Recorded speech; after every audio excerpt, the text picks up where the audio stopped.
Es presentar este trabajo que salió publicado ahora en octubre de este año en Anesthesiology, y que versa sobre el dolor incisional persistente después de cirugías no cardíacas. Y este es un estudio internacional de una cohorte prospectiva, ¿ya?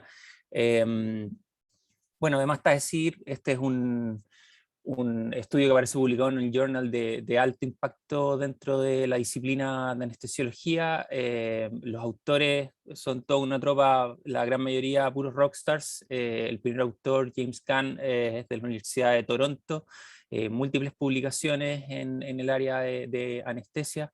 El senior author es el Philippe Devereaux, que es también canadiense.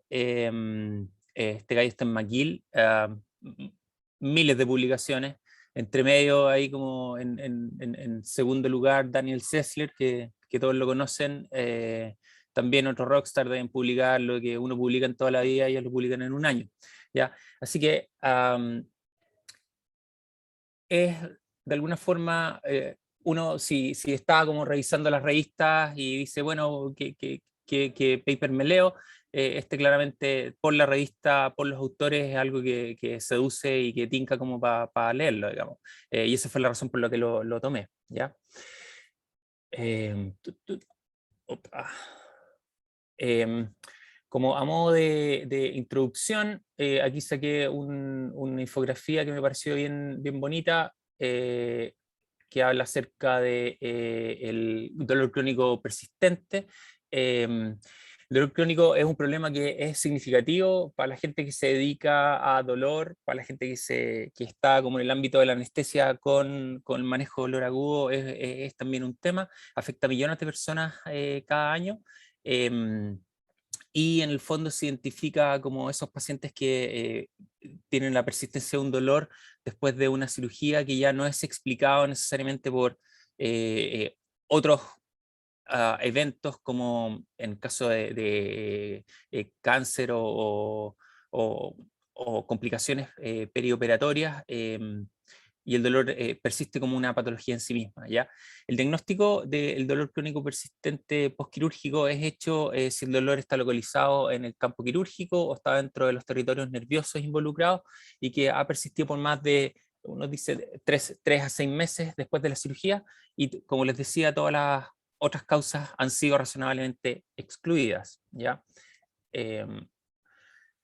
Las razones por las cuales esto al parecer ocurre, desde el punto de vista como biológico, suena razonable pensar de que se produce un daño tisular, destrucción de tejido nervioso particularmente, creación a veces de cicatrices como neuromas, o atramamiento de los troncos, digamos, de los muñones de nervio que fueron seccionados o dañados en el ambiente, en el área quirúrgica, y que con eso en el fondo se empieza a producir una, un, una zona de estímulo que gatilla en forma constante y que de alguna manera empieza a generar un circuito que empieza a amplificarse dentro del sistema nervioso central, que a su vez tiene una serie de otros factores que pudiesen de alguna manera determinar que haya ciertos sujetos que están más ser susceptibles a que desarrollen este tipo de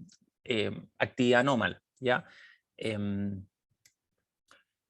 De hecho, el desarrollo del dolor crónico postquirúrgico es complejo y hasta donde se sabe multifactorial. Se piensa que hay una interrelación entre varios factores, factores de los pacientes, biológicos, a veces algunos, digamos, traits o rasgos que pueden ir también por la esfera psíquica o psicológica. Evidentemente también asociado a respuestas inflamatorias e inmunes a nivel tisular y localizado que de alguna manera pudiesen potenciar estas alteraciones, y a algunos factores asociados a la técnica tanto perioperatoria en general y técnica quirúrgica y anestésica en particular, que pudiesen de alguna manera determinar la incidencia y posteriormente también la trayectoria de estos cuadros, ¿ya? Y por ende, esto a modo de introducción, los autores cuando nos cuentan esto nos dicen algo que, como yo les acabo de mencionar, ya de alguna manera sabemos, y es que es un problema que es frecuente, pero tiene una incidencia reportada que es tremendamente variable. Dependiendo de las series, va desde el 0 hasta 60% de los pacientes operados, digamos, lo que es bien llamativo. Yo lo invito a hacer como una suerte de raconto y análisis de sus propios pacientes y hacerse una idea de cuántos de nuestros pacientes hemos visto que después por A, B o C vuelven y tienen historia de dolores persistentes.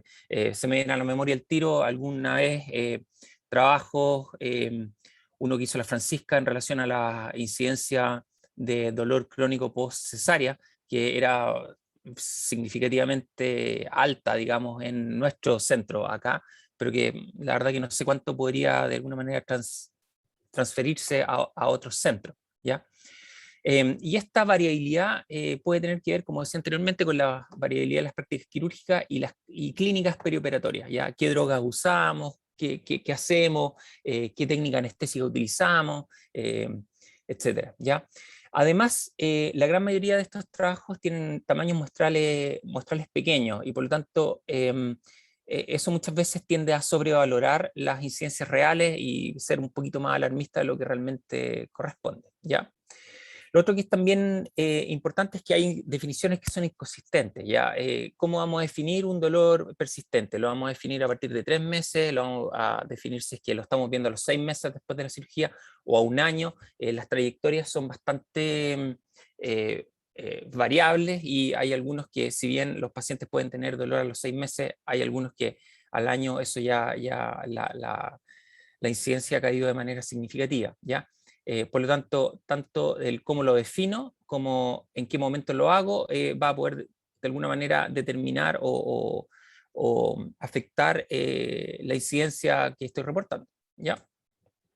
Por lo tanto, aquí los autores identifican que evidentemente hay una brecha de información, que es saber ya, ok, si esto lo evaluamos en un estudio grande, con un número de sujetos significativo, y por lo tanto sacamos todas estas otras factores, cuánto es realmente la incidencia, y ellos ven una oportunidad en el uso de datos de un estudio internacional de una corte prospectiva del estudio Vision. El estudio Vision son eventos cardiovasculares, digamos, en pacientes con cirugía no cardíaca. Este es un estudio grande, eran cerca de 40 y tantos mil pacientes, 40.000 y algo, a nivel internacional, y ellos lo que hacen es tratar de colgarse de este estudio para poder hacer este subestudio, ¿ya? No me voy a referir con más detalle a Vision en particular, pero es un artículo que salió, es un estudio que salió, el estudio principal publicado en JAMA hace un tiempo atrás, harto impacto, alguna gente acá de Chile participó, como lo vamos a ver un poquito más adelante, en términos de esto multicéntrico. Y la idea en el fondo era, en este estudio en particular, evaluar la incidencia, características, impacto y factores asociados al desarrollo de dolor incisional persistente después de cirugía no cardíaca. Esa es la definición de lo que ellos buscaban, ¿ya? En particular, su hipótesis era que existen factores demográficos e intervenciones analgésicas perioperatorias que podrían influir en el riesgo de aparición de este dolor persistente. O sea que hay ciertas cosas que obviamente el paciente trae, que es la parte demográfica, pero otras de lo que ocurre en el perioperatorio que pueden determinar la aparición o no de este dolor crónico postquirúrgico persistente. Los materiales y métodos, entonces, tal como les anticipaba, es un análisis secundario de estos datos del estudio original Vision. El Vision eran 40.004 pacientes que se reclutaron entre agosto del 2007 y febrero del 2014. Incluyó 28 centros, perdón, de Norte y Sudamérica, África, Asia, Australia y Europa, ¿ya? Y este en particular, el estudio de dolor persistente, considera dentro de esa cohorte de 2007-2014 una subcohorte de pacientes, sujetos, desde el 2012 al 2014, ¿ya? tiene las mismas criterios de inclusión del Vision, por ende, que fueron adultos mayores de 45 años. Es importante tenerlo en cuenta para poder de alguna manera después ver la validez externa de nuestros resultados en sometidos a cirugías no cardíacas, que tenían que ser pacientes que, en el fondo, por Vision, que estaban hospitalizados, o sea, las cirugías ambulatorias, que se veían el mismo día, que tenían anestesia local, ese tipo de cosas, no estaban incluidos. ¿Ya? Y a esto se agregó además información adicional de este grupo del 2012 al 14, información recolectada en el perioperatorio y hasta un año postoperatorio con un seguimiento telefónico. ¿Ya? Lo que había era el registro de información demográfica, los antecedentes médicos y de procedimiento, incluyendo la cirugía, la técnica anestésica y fármacos perioperatorios, que eso se extrajeron de muchos de las mismas CRF o los Case Report Files del estudio original. Y se agregó este seguimiento de un año con la búsqueda del diagnóstico de un dolor persistente postquirúrgico que implicaba este dolor localizado en la zona de la incisión, no en cualquier parte, en la zona de la incisión, que no estaba preoperatorio, ahí se mandó un typo el autocorrector, y que no tiene ninguna causa demostrada, como decía anteriormente. Y la metodología fue a través de una entrevista telefónica, ¿ya? Esta entrevista telefónica, si al preguntarle al sujeto si es que tenía dolor, se evaluó sus características, particularmente en la entrevista si habían ciertos componentes de dolor neuropático. Ya se le pedía ahí al sujeto que en el fondo evaluara, se tocara, digamos, la zona y pudiera describir, le daban un cierto abanico de posibilidades respecto a describir cuál era la sensación, para identificar si que tenía componentes neuropáticos o no. Además se preguntaba por el uso de fármacos, la intensidad del menor dolor que tiene, el peor dolor que tiene, el dolor actual, usando una numeric rate score de 0 a 10 y la interferencia del dolor con la actividad de la vida diaria, ¿ya? Y como les decía anteriormente, consideró evaluar estas características neuropáticas del dolor si es que existía. Desde el punto de vista del análisis estadístico, bueno, un poco para atrás, en la práctica, si ustedes se fijan metodológicamente, el estudio es bastante sencillo, o sea, agarraron los datos que ya tenían, digamos, la metodología y la estructura de toma de datos de un estudio que ya existía, y le agregaron algunos búsquedas adicionales y esta entrevista telefónica. Por lo tanto, típico de estos estudios, uno de repente, si la cosa viene simple por el lado de la metodología, probablemente te van a pegar un mazazo en la parte del análisis estadístico. El plan estadístico, en este caso, ellos son súper claros en decir que lo definieron a priori, vale decir de que aquí no hubo decisiones de segunda instancias para poder decir, ok, ¿qué vamos a hacer con estos datos? Ellos, previo a partir, definieron qué es lo que iban a hacer, lo que es absolutamente, o sea, me parece absolutamente correcto, ¿ya? Incluyeron a todos los pacientes entrevistados, aquí no sacaron a ninguno, y expresaron la incidencia de los eventos como un porcentaje y su intervalo de confianza 95. ¿Ya? Las variables continuas fueron expresadas como promedios de desviación estándar y como porcentajes para variables categóricas. ¿Ya? Se hizo un análisis univariable de los datos demográficos en la tabla 1, que vamos a ver en unos minutos más, y se utilizaron ya para la parte más de modelamiento, dos modelos de regresión logística multivariable con factores pre y perioperatorios, que también fueron definidos a priori. ¿Ya? Esto es bien relevante porque finalmente en estos estudios grandes que tienen estas tremendas bases de datos, no es infrecuente que de repente la galla se empiece a tentar a hacer cruces y cosas que cuando de repente no sale nada, y esto de una definición a priori habla de que hay una hipótesis que está detrás y no es simplemente andar, como dicen, going fishing resultados, digamos, o pez. ¿Ya? De hecho, las variables que se incluyeron en este modelo fueron definidas a priori, basados en sospecha clínica, es decir, lo que a nosotros nos podría tincar que pudiese tener relación con la aparición de dolor persistente y plausibilidad biológica. ¿Ya? Se excluyeron variables independientes con menos de 50 observaciones por categoría, a menos que se pudieran colapsar con otras. En otras palabras, esas cosas que aparecían como con muy poca frecuencia se excluían a ser de que esa variable, juntándola con otra que estaba como relativamente asociada, aumentara a un número suficiente por sobre ese umbral de 50 observaciones. ¿Ya? La variable dependiente, la que andaban buscando, era la aparición de dolor en la incisión al cabo de un año de la cirugía. Ya, esto en la entrevista telefónica. Y las variables incluidas en el modelo, dijeron, ok, bueno, ¿cuántas variables podemos incluir en el modelo multivariable? Y optaron por tomar una razón de una variable por cada 10 eventos, o sea, por cada 10 sujetos que ellos se les reportó dentro del total, oye, yo tengo dolor neuropático, por cada 10 de ellos eran capaces de incluir una variable, ¿ya? Lo que me parece un número que es adecuado, digamos, ¿ya? Lo que se hizo, además, se trató de evaluar si había colinealidad en ciertas variables explicativas. En otras palabras, que si tú tenías dos variables que de alguna manera al ingresarla al modelo parecía que tenían alta asociatividad, aquellas, algunas como que apuntan, digamos, hacia la misma dirección. Lo que se buscó fue tratar de dejar aquellas que fueran más significativas, para evitar sobrecargar el modelo con variables que en la práctica estaban yéndose un poco a la cuchihuahua, digamos, ¿ya? Se hizo un goodness of fit o bondad de ajuste del modelo usando el test de Hosmer-Lepshow, y para ver en el fondo, ok, yo genero mi modelo y que también este modelo está explicando las la asociación o las variables que estoy de alguna manera observando, ¿ya? El reporte de los odds ratios ajustados de la variable independiente se hizo con un incremento o reducción de los riesgos absolutos para cada predictor significativo. No hubo un cálculo de tamaño muestral, esto ellos lo dicen a priori, porque es un estudio exploratorio, entonces la verdad que no veían, digamos, que fuese, digamos, necesario, ¿ya?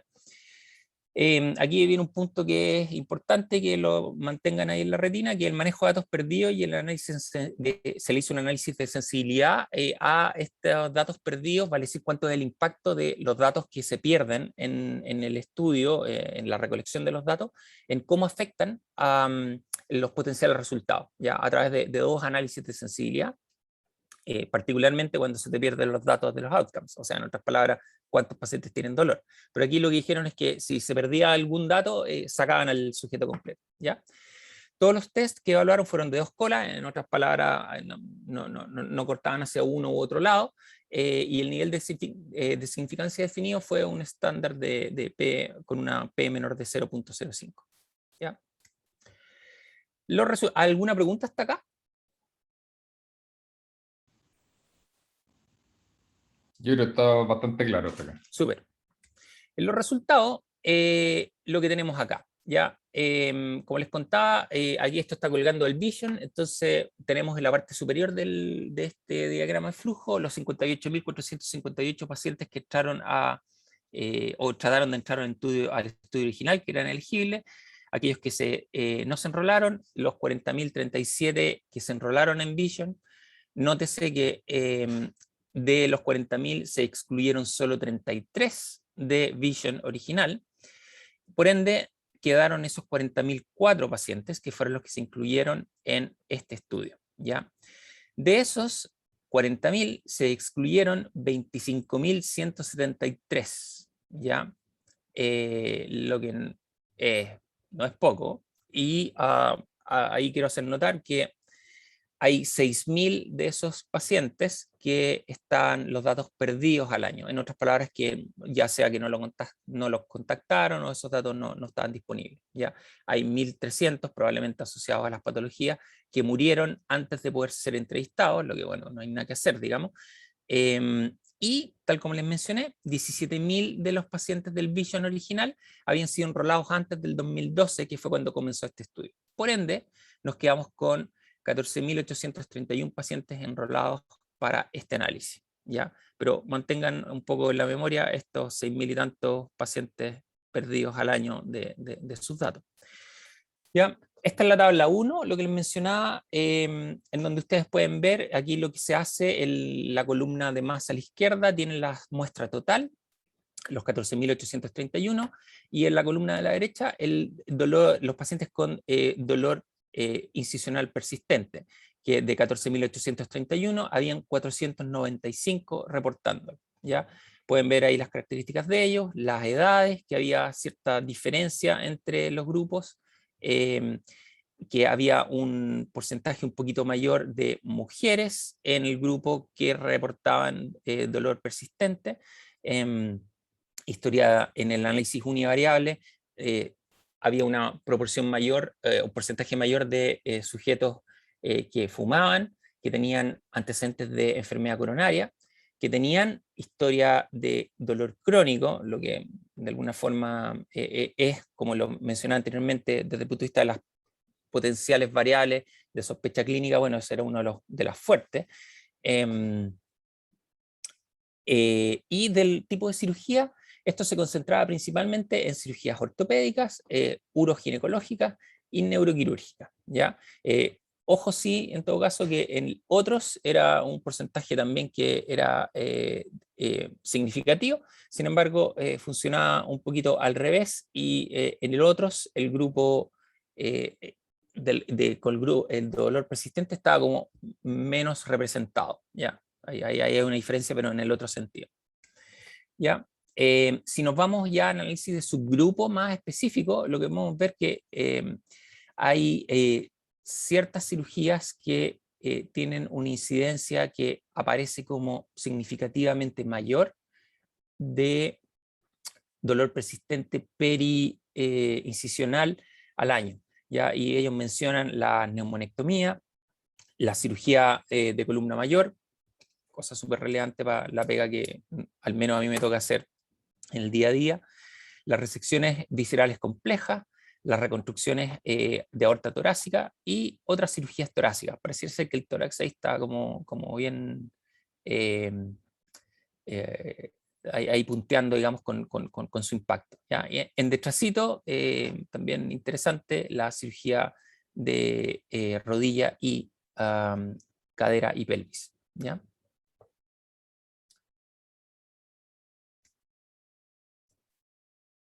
Por ende, la incidencia de dolor crónico en los pacientes que tenían dolor, perdón, la incidencia de dolor persistente postoperatorio en el área de la incisión fue además más frecuente o más alta su incidencia en el grupo de pacientes que reportaban dolor crónico, ¿ya? En los pacientes que no tenían dolor crónico previo, digamos, la incidencia era un 2,9% con un intervalo de confianza de 2,6 a 3,2, y en aquellos sujetos que tenían dolor crónico, la incidencia era de 7,3%, con un intervalo de confianza de 6 a 8,7, ¿ya? Lo que es bien más que duplica, digamos, ¿ya?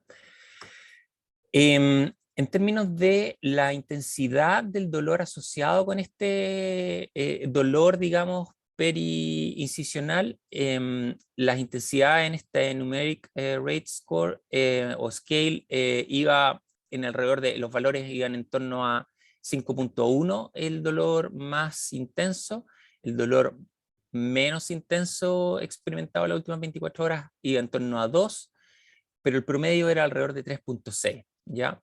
Al momento de la entrevista, la intensidad del dolor era de alrededor de 2,7, entonces giran en torno ahí como a 3, pero dolores podían llegar a ser hasta 5 en su peor momento de las 24 horas, ¿ya? Desde el punto de vista de la porcentaje de sujetos reportando dolores leves, moderados y severos, alrededor de un 51, como el 70% iban entre leve y moderado, y alrededor de un 13% dolor severo, o sea, con escalas superiores a 7, ¿ya? Lo que es bien importante, digamos, un 13% con pacientes que andan por la vida con un dolor de 7, es como para hacer algo, digamos. Dentro de esta entrevista se le preguntaba al paciente, oiga, tóquese aquí, ¿qué es lo que siente? ¿Cómo lo describiría? ¿Siente como más dolor al tocarlo? ¿Siente como adormecimiento? ¿Siente como hormigueo? Y porcentualmente el 57% de los pacientes reportaban que habían reportado dolor, reportaban este incremento, digamos, del dolor en la zona peri-incisional. 47% adormecimiento y casi un 40% este hormigueo, ¿ya? Con escalas, digamos, que iban entre 0 y 10, de alrededor de entre 2 y 3. ¿Cuánto afecta este dolor en las actividades de la vida diaria? La verdad que lo afecta en forma significativa, tanto en las actividades generales como en el trabajo, el poder caminar, el ánimo, el dormir o el goce de la vida, digamos. Lo que habla de lo limitante que puede resultar esto, y es lo que uno ve cuando entrevista a pacientes con dolor crónico. Recordar que cerca de como un 20-30% de los pacientes con dolor crónico reportan que la aparición del dolor crónico fue en torno a una cirugía, ¿ya? Así que es significativa la interferencia, ¿ya? De hecho, en aquellos pacientes que el dolor hacía que tuviesen que tomar medicamentos, el impacto sobre la vida diaria era nuevamente aún más significativo, ¿ya? Esto también es como bastante más dramático en diferencias en términos de dolor que son bien notorias entre aquellos que requerían y aquellos que no requieren tomar medicamentos, ¿ya? Cuando vamos ya a los análisis multivariables, lo que tenemos acá es en esta tabla, en la columna de la izquierda, tenemos las distintas variables explicativas que se incorporaron en el modelo, la frecuencia que se veía en aquellos pacientes que presentaban el dolor persistente en términos porcentuales, en la columna del centro la diferencia absoluta de riesgo, digamos, y los OR ajustados, ¿ya? Y lo que destaqué ahí son aquellas variables, en el fondo, explicativas, que en este modelo tienen un efecto significativo. Y se pueden ver ahí algunas que son del paciente, que tienen que ver algunas con las características propias, etnicidad, por ejemplo, los latinos y los hispanos, así como los nativos americanos o australianos, o asiáticos o sudasiáticos. Igual interesante la cantidad de variables asociadas a la etnicidad, digamos, pero evidentemente lo que pueden haber estado buscando es el componente genético en esta cuestión. Pero además, el incremento por cada década de la vida, cuánto afectaba, y aquí el efecto era en el sentido opuesto, vale decir que a menor cantidad de décadas, o sea, pacientes más jóvenes, tenían una incidencia que era mayor, por lo tanto, la aparición o la incidencia iba disminuyendo con la edad, ¿ya? Las mujeres tenían un riesgo, el sexo femenino, el género femenino, aumentaba el riesgo, como les mencionaba anteriormente, la historia de enfermedad coronaria, si la cirugía era o no era asociada a una fractura, incrementaba también este riesgo de manera significativa, y la historia de dolor crónico, ¿ya? Quedaron fuera las etnicidades arábicas y africanas, otras etnicidades, si era marciano probablemente no tenía mucho impacto, historia de diabetes, cánceres activos y el índice de masa corporal. En este es otras variables asociadas a componentes perioperatorios, vale decir, ya no tanto de las características del paciente, sino de lo que se hizo durante la cirugía.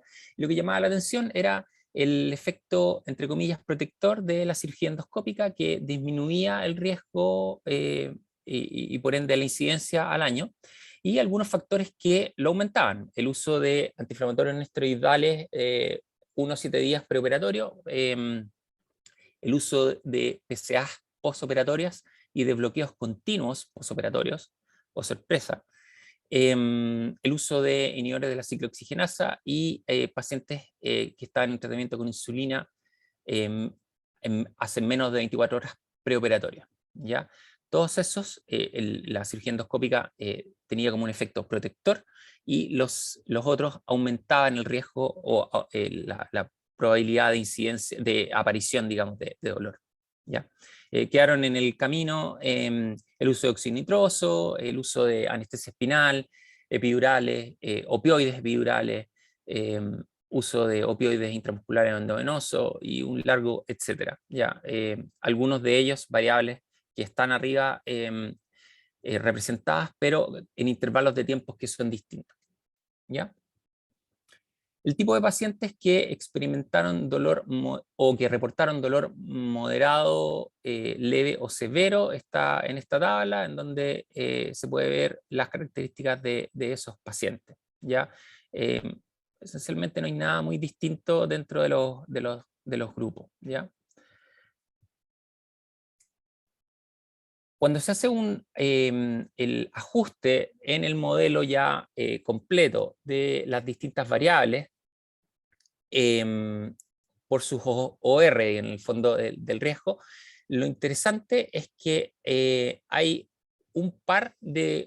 esto no se alcanzará acá abajo, ¿sí? Ahí sí.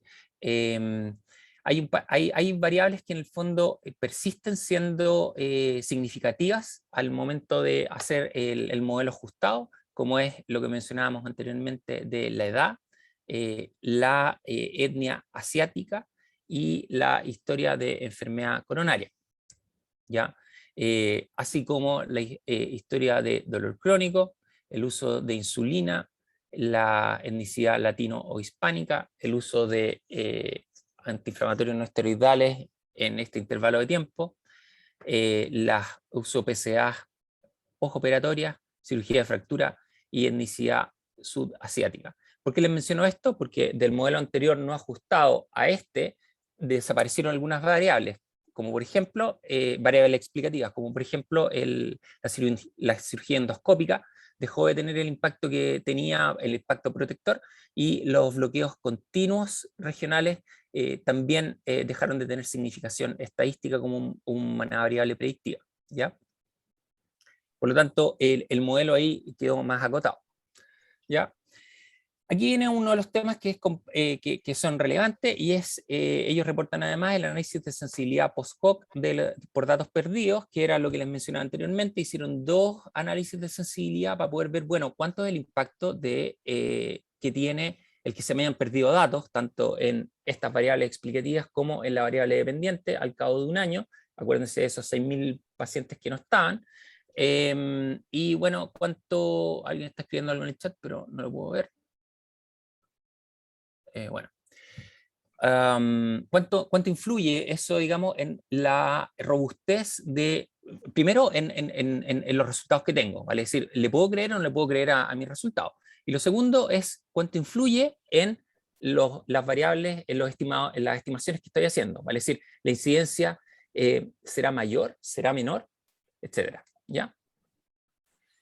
Y lo que ellos concluyen de este análisis de sensibilidad es que haciendo el ajuste por los datos perdidos, la incidencia pudiese ser mayor que la reportada, ¿ya? Y ellos llegan a un valor que pudiese ser en torno a 3.7%, con un intervalo de confianza 95 que va entre 3.2 y 4.2. En otras palabras, lo que están diciendo es que con esos datos perdidos, el reporte podría estar de alguna manera subreportando, y por ende pudiese ser un poco mayor, ¿ya? La incidencia real, ¿ya?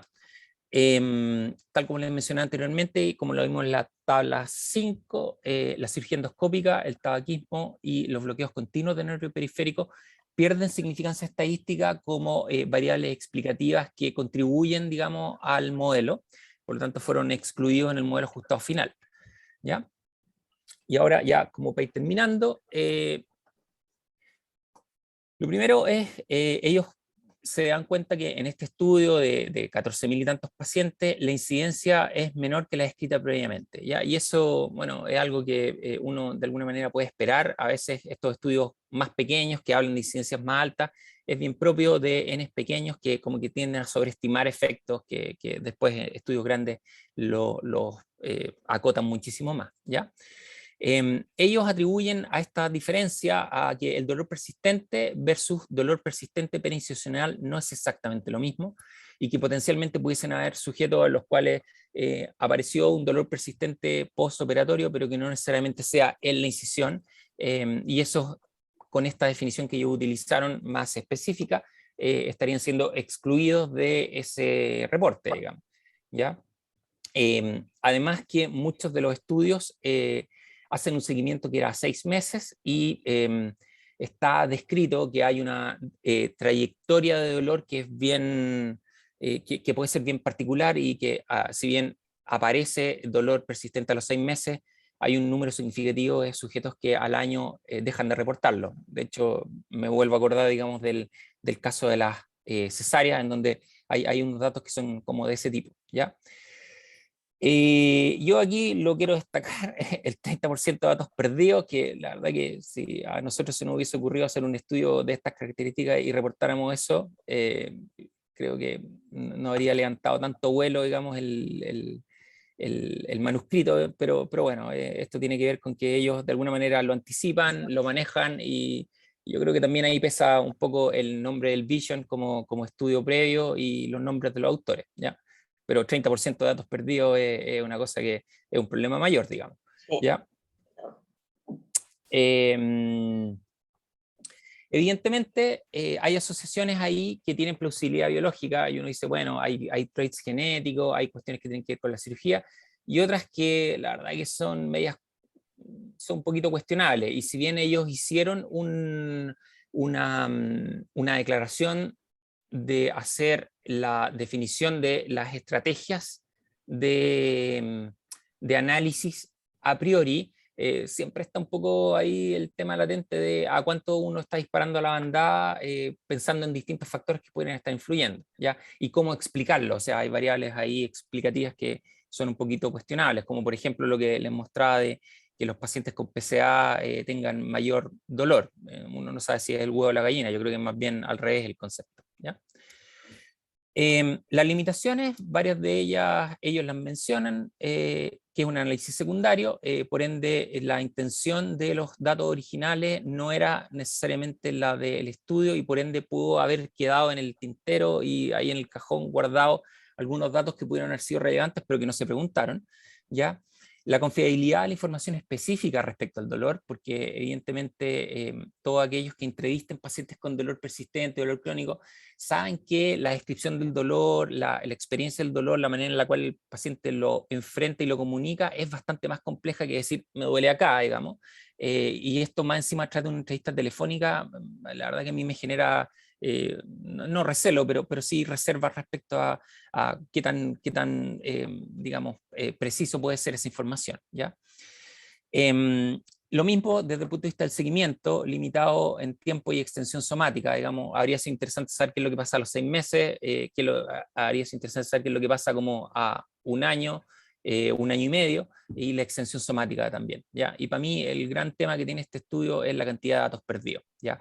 Evidentemente ellos hacen los ajustes y todo lo demás, y eso de alguna manera mantiene más que a flote el resultado, digamos, pero es una cuestión que hay que tenerlo en mente, particularmente desde el punto de vista de la robustez de las estimaciones puntuales, ¿ya?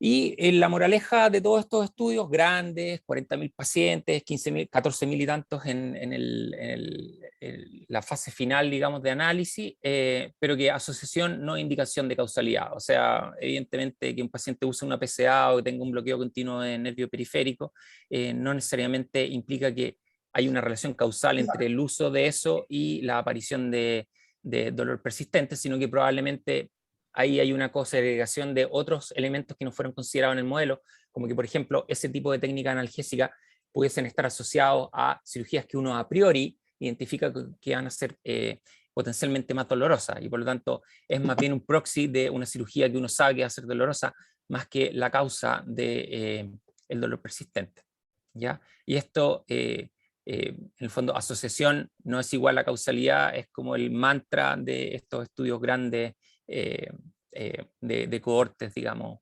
que uno tiene que tener siempre en mente, ¿ya? Eso, no sé si hay preguntas.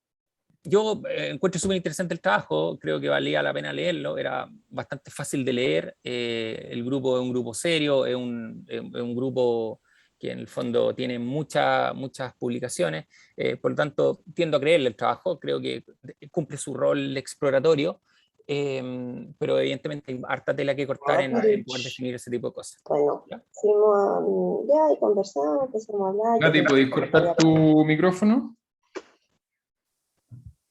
Feña, muchas Sí, gracias, súper bueno, estoy muy de acuerdo contigo. Y un par de comentarios. Uno sí, es que ellos encuentran una serie de asociaciones, como tú bien dijiste, eh, algunas que son medias espurias y que ellos mismos lo mencionan, pero otras que pareciera ser que más que una asociación, finalmente podrían terminar siendo causalidad, pensando en que hay estudios previos que han demostrado esta cuestión en forma más o menos similar. Me acuerdo un trabajo en particular del anestesiólogo del 2013, un trabajo holandés en que categorizaban las 179 cirugías más frecuentes y veían cuáles eran las que más dolían a las que menos dolían. Y se repite, yo diría, casi exactamente igual que lo que encuentran aquí en dolor incisional a cada un año, versus ese que era al dolor al cabo del primer día. Entonces, las que más duelen al cabo de un día terminan siendo también las que finalmente pueden tener más dolor cada un año, digamos, de punto de vista incisional, eso sí.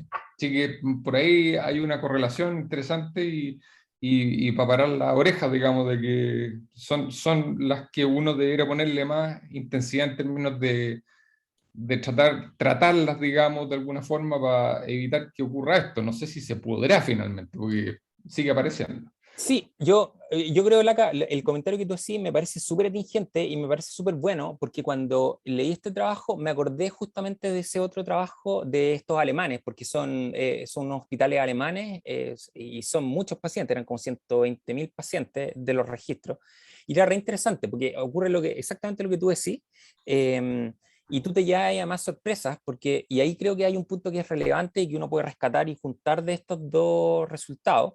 Y es que a mí me quedaba que cuando tú en ese trabajo de los alemanes ibas como preparado para la guerra, en otras palabras, tú sabías que ibas a hacer un Whipple y le chantabas una peridural al paciente, en general andaban mejor que en aquellas cirugías en las cuales tú decís, no, si no le va a doler mucho, y el paciente después estaba en un AI.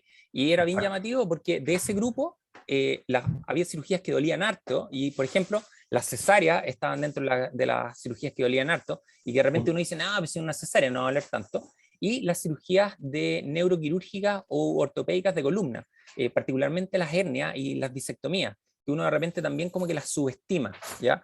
La representación de la cirugía ortopédica también era como bien, bien importante. Entonces, yo estoy de acuerdo contigo. Yo creo que aquí evidentemente hay cuestiones que tú dices desde el punto de vista de la plausibilidad biológica, hay como harta como carne ahí dando vuelta como para decir, sí, esto va por ahí. Sin embargo, yo discrepo un poco en el sentido que estos estudios lo único que pueden demostrar es asociación. ¿Ya? Yo creo que lo que hay que hacer ahora es descolgarse de estos estudios grandes e ir a buscar modelos que sean como mucho más mecanísticos de causalidad, como para poder, primero, identificar mejor cuáles son los factores predictores, y segundo, y esta es la parte más complicada de todo, porque que me digan que hay pacientes que tienen dolor persistente postoperatorio, pucha, la verdad que, claro, me importa más que me digáis cuántos, ¿cachai? Que no es 60%, sino que es más cercano al 5%. Eso para mí es relevante y es un aporte a este trabajo. Pero lo que más me complica, y esto ya lo presentamos en alguna Journal Club anterior, es que es lo que hacís para que no te pase.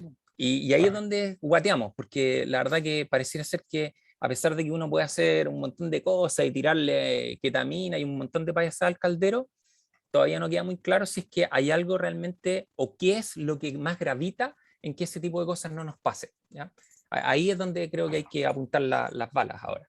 De todas maneras, y eso da un link a la siguiente comentario y pregunta. En este trabajo, te voy a decir aquí, los autores concluyen al final, último párrafo, dicen que nuestros hallazgos en este gran cohorte internacional de pacientes sugiere que el dolor persistente es desafortunadamente una complicación común y problemática después de cirugía. Entiendo, yo estoy de acuerdo que es problemática, pero ellos dicen que es común. 1 de cada 30 o 3,3 o 3,7%. ¿Encontráis que es común? ¿Encontráis que es una complicación frecuente? O sea, depende, pues, gallo, porque si tú me decís, o sea, ahí evidentemente hay una cuestión que es bien subjetiva. Si yo te quiero vender este paper y lo quiero mandar al anestesiólogo, te voy a decir que es común porque es un problema súper frecuente y que esto deberíamos Claro. resolver la paz mundial con esto, todo el rato, ¿cachai? Pero es evidente que si estuviéramos hablando que se nos muere uno en 30, chuta, yo me estoy preocupando harto, ¿me entendí? O sea, de hecho, nosotros tomamos muchas decisiones basadas en incidencias de 5%, o sea, sin ir más lejos, riesgo de complicaciones cardiovasculares en torno a un 5%, cambian decisiones perioperatorias en nosotros, ¿te fijáis? Yo lo veo desde el punto de vista que la carga de enfermedad que genera el dolor crónico, si esto es así, es gigante, ¿ya? Y ahí yo, si bien creo que hay un poco de venta del el manuscrito en términos de, oye, esto así es complejo, desde el punto de vista del impacto a todo nivel, de económico, de calidad de vida y todo, el dolor crónico es grande, es grande. O sea, tú tenés pacientes que entran en una espiral de uso y abuso de opioides, invalidez, eh, trastornos, digamos, de la esfera psiquiátrica o de salud mental. Incluso hay algunos trabajos que hablan de que las trayectorias en términos de mortalidad, los pacientes con dolor crónico se mueren más, digamos. ¿Te fijáis? Entonces, y si es así, chuta, un 5% no deja de ser, ¿te fijáis?